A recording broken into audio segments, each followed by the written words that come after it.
not worried about breaking records or preventing people from breaking records. What we do want to do is make sure that we take away his undefeated record. You know, whatever comes for Canelo with his records, it's going to be the result of this fight. But we just have the win on our minds. All right, very good. Did Eddie have any comment on that same question? Si quiere contestar, Eddie, por favor. Pues realmente lo que nos interesa nada más es ganar la pelea. Como yo le dije a mi papá, es ganar la pelea. No nos interesa ni el récord de él ni nada. Lo que nos interesa es ganar la pelea, seguir caminando en el boxeo y estar listo para lo que venga después de ese gran triunfo que vamos a tener en septiembre. What interests us right now is the fight, just as my father said, not his record or our record. What really interests us is winning the fight and to keep forward in boxing, and we're going to be ready to show that on the day of the fight. Okay, great. Thank you very much, everybody. I appreciate your time, and I look forward to seeing everybody in Las Vegas. Thanks, Dan. Our next question comes from John Gatling from NewYorkFights.com. John, your line is open. Thank you. Question for you, Abel, first. In assessing your fighter after 24 hard rounds with elite competition in 2017, did you actually, nobody wants a scandal, but did you actually think the scandal and the resulting fight with Vance Martirosyan actually helped Golovkin, maybe ward off some attrition and everything else, give you a chance to really evaluate things again with respect to this rematch with Canelo? No, I wouldn't say that it helped me evaluate anything. I think that the fight against Martirosyan was a fight that we wanted because this kid has been in camp. This kid has been training, and I think he deserved to at least get in the ring with somebody to let that vent all those frustrations that he had from this Canelo fight not happening on the 5th. But the facts are that he did do 1.3 something, 1.4 on HBO. He did set a merchandising record at the event. He did set a gate record at the event. The gate record, all-time record at the Stump Up. So the fans wanted to see him fight. So the fact that Tom was able to put that together in 3 weeks, even though we were being blocked at every way, I think it was a tremendous effort by Tom, and the fans treated us for that. They came out. Right. And my next question is for Eddie Reynoso. Canelo's been very vocal about wanting to knock Golovkin out from the opening round. You mentioned earlier that this is his first rematch fight. He's still getting acclimated to 160. You've had a chance to review things and study things. You just now called Golovkin a very basic fighter. You seem very confident. How confident are you that Canelo's going to go out here on the 15th and knock out Gennady Golovkin? Obviamente Canelo ha dicho muchas veces que va a salir a noquear a Golovkin, y como has dicho antes, esta es su primera revancha, se está acomodando a los 160 libras. ¿Qué tan confiado eres que va a salir a buscar ese knockout el Canelo? Y esta pregunta es para Eddie. No, pues estamos confiados por el trabajo que se está haciendo. Estamos haciendo una gran preparación y tenemos todas las armas y los argumentos boxísticos para buscar el knockout desde el primer round. Look, we're confident in our work, and we're having a great preparation. We have all the tools and the arguments to win a great fight and defeat him.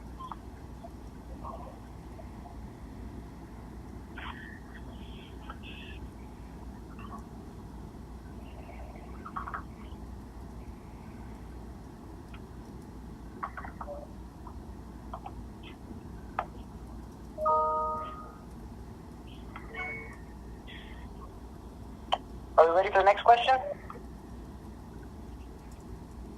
Our next question comes from Diego Martinez from Reformer, Mexico. Your line is open.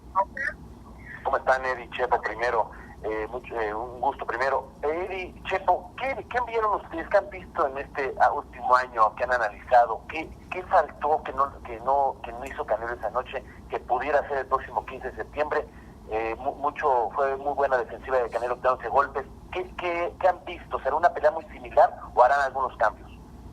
The question is for Edddy and CHEPO, and the question is, what have you seen within the last year that really stood out in that last fight that you could have corrected? Obviously, there was a lot of good defense, but what were some things that you could have fixed or done better for this next fight? Is it going to be a similar fight or something different? Adelante, por favor. Bueno, yo creo que la primera pelea la he visto algunas veces y yo he visto que ganó Saúl, pero bueno, creo que hizo una gran defensa, enorme defensa, movimientos de cintura, todo, quitándose todos los golpes, hizo abanicar a Golovkin todos los golpes fuertes que tiró, le mojó la pólvora, como lo repito. Si acaso le faltó, si hablamos de que faltó algo, a lo mejor golpear un poquito más, para que no quedara lugar a dudas si la pelea se fue como se fue a decisión. Pero esperemos que en esta ocasión, bueno, las cosas van a ser diferentes y lo vamos a demostrar el 15 de septiembre. After seeing I've seen the fight a few times, and I saw that Canelo won, and I think he showed a lot of great defense, enormous defense. He showed waist movement. He made him miss a lot. As I said previously, he put water in his gunpowder, which means that he neutralized him. If he needs something, maybe if you think he needed something in that fight, maybe he needed to throw a little bit more. Maybe he needed to land a few more punches to remove any doubts about the decision, and we hope that on this occasion things will be different. Eddie, ¿qué opinas tú al respecto?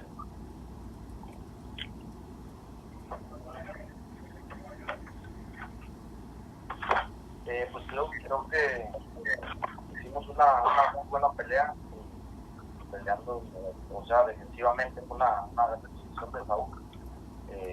Nos faltó más contundente, tirar más golpes, eso no es ningún secreto, porque ganamos la pelea ajustadamente, pero para ganarla más clara pues hay que tirar más golpes.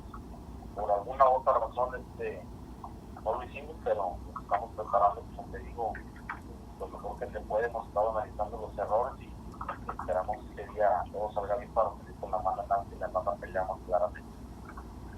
We did a good fight. I thought we did a good fight. We fought defensively. It was a great demonstration by Saúl. Obviously, he needed to throw more punches. That's not a secret, even though I felt that we won the fight clearly. But to win it even more clearly, then he would have to throw more. And we've been analyzing the fight a lot, and we're going to work on that and hopefully walk away with the victory and demonstrate what we've learned on September 15th. Our next question comes from Jerry Eisenberg, the Star Ledger. Jerry, your line is open. Thank you. Guys, I have a very, very simple boxing question for you. We talk about great fights. All of the great fights I've seen, and all the great fights anybody's seen, has been because the styles come together in such a way that make it a great fight. I give you Ali Frazier in Manila, Hearns, Leonard in Vegas, and you know the fights. I don't have to play you. So my question is this, because fighters go back to being who they are once they get hit. So my question is this, do these fighters each have a style which will make this a great fight because of their styles, or is that lacking and then it becomes a good fight? That's what La pregunta para ambos entrenadores es, obviamente, para tener una gran pelea, los estilos se tienen que acomodar bien. Piensen ustedes como entrenadores que ambos peleadores tienen los estilos para hacer una gran pelea, o le faltan el estilo correcto para hacer una gran guerra. Abel, you first, please. Jerry, good point. All those great fights that you mentioned, both combatants, both fighters, went out there to win the fight, not to survive 12 rounds. If Canelo comes out to try to win the fight, then I think we're going to have a classic. I think that could have been the first time, but he came out to survive the first fight and didn't really throw punches to try to win the fight. So yes, I think it's very possible if both fighters go back to what they did leading up to this fight. La respuesta de Abel Sánchez, que sí puede ser una guerra y hay mucha posibilidad si ambos salen a hacer lo que siempre han hecho en sus carreras. En la última vez, Saúl no salió para ganar, salió para sobrevivir. Y si sale a ganar si sale a ganar, vamos a tener un gran combate, pero si sale a sobrevivir como hizo en su última pelea, no lo vamos a tener. Por favor, don Chepo, ¿vieron?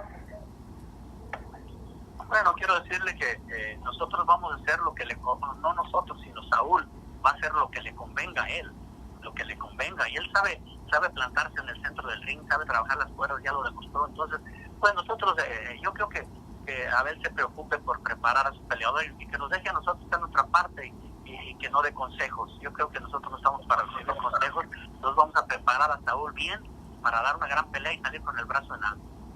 The answer was,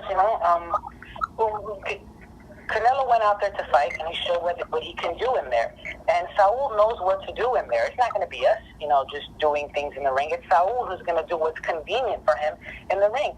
And, he should worry about giving advice to his own fighter, and we'll give advice to our fighter, because we're not here to take advice from him.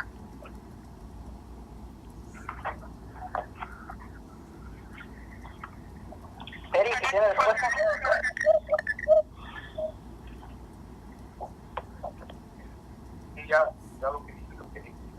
Okay. Eddie says the same thing that my father said. Our next question comes from John Signorella from the Sports Byline. John, your line is open. This question's for Canelo's team. On September 15th, it'll be 1 year since Canelo last fought. How much does this affect him? And has he had to spar more for this fight due to the lack of ring activity? La pregunta es para el equipo de Canelo. Obviamente va a entrar al ring después de no pelear por un año. ¿Le va a afectar eso y ha tenido que hacer más sesiones de sparring para eso? Pues realmente decir que no afecte la inactividad a un deportista sería mentir. A cualquier deportista, futbolista, beisbolista, boxeador, siempre no va a ser lo más recomendable estar inactivo. Pero nosotros confiamos en la juventud de Saúl, en que hemos estado trabajando siempre en el gimnasio, que Saúl es un peleador disciplinado que siempre está trabajando. Entonces yo creo que ese no va a ser un factor en contra para nosotros.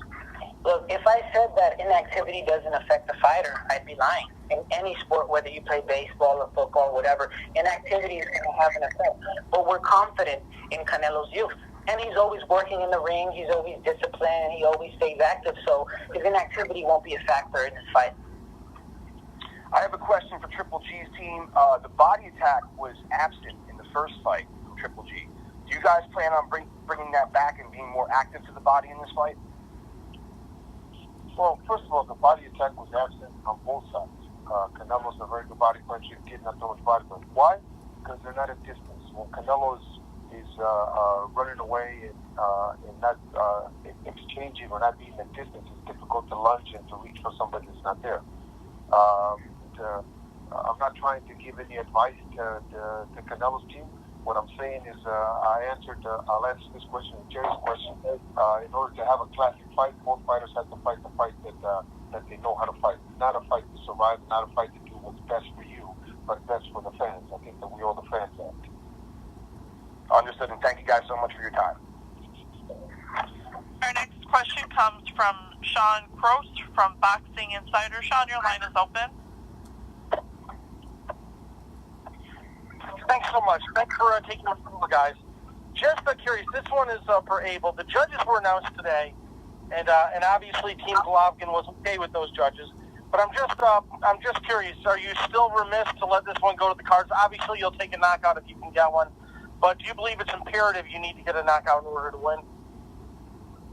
I don't think it's imperative. I think that the onus is on, and the microscope is going to be on judging. And I think that we have some judges that have been shown to be very fair in the past. So if we win the fight, then we'll win it. If we lose it, then we'll lose it. But I think that a knockout will be no doubt. I think a knockout on either side will stamp the greatness and a great legacy for the winner. Of course, we're going to try to knock him out, but in order to do that, there's got to be a willing participant on either side, a willing participant to give us the kind of classic fight where somebody gets hurt. Okay, thank you very much. I appreciate it. Our next question comes from Norm Frondheim from 15 Rounds. Norm, your line is open. Thanks, Abel. Just a quick question on just the last one. Given the controversy of the fight a year ago, what was the process of selecting the judges? Did they give you a number of names, or was it pretty straightforward? They just assigned the judges? So Tom Loeffler is the one that deals with the direct talk with Mr. Bennett, the Nevada Commission. They had a pool of judges that they got together, and they were selected based on what they've done in the past and based on the Canelo side and our side being in agreement with them. But there's same with the referees. There was a pool of them given to us, and we chose what we thought was in the best interest of the fight, of our sport. Hopefully they'll be fair, and the winner does win. Okay, thanks.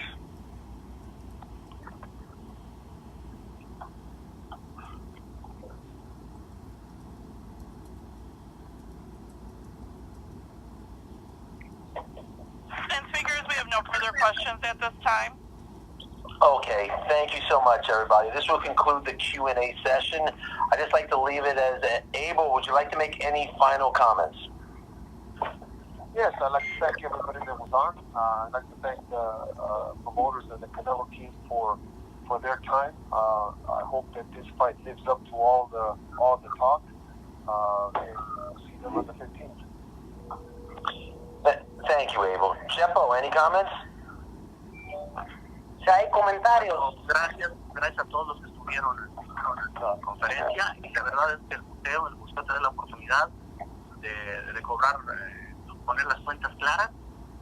La vez pasada no hubo una claridad de ningún lado.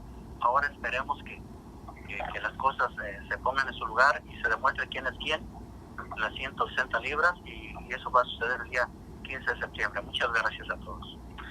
Thank you to all who participated in this conference call. The truth is, in boxing, only in boxing do you have the opportunity to make things very clear. And that time there might not have been some clarity, but for this fight, we're going to put things in their place and make things clear about who is the very best at 160 pounds. Thank you very much. Thank you, CHEPO. Eddie, any final comments? Muchas gracias a todos los que estuvieron aquí en la conferencia. Pues, nada más pues decir que se va a estar trabajando y seguir adelante en lo de todo lo que viene siendo la promoción de la pelea, y pues más que nada enfocarse realmente en el trabajo, en lo que es el boxeo, y dejar pues todas las habladurías a un lado y ser serios, nada más, y seguir adelante. Thanks to all who joined. You know, there's nothing more to say, but just to say that we will keep working and keep moving forward in the preparation and in the fight as well. And our focus is on boxing. Nothing else. We're going to leave everything else to the side. Thank you. Thank you, Eddie. This concludes our Canelo versus Triple G2 Trainers International Conference Call. Thank you all again for participating. Thank you. Thank you, ladies and gentlemen. This concludes today's conference. Thank you for your participation. You may now disconnect.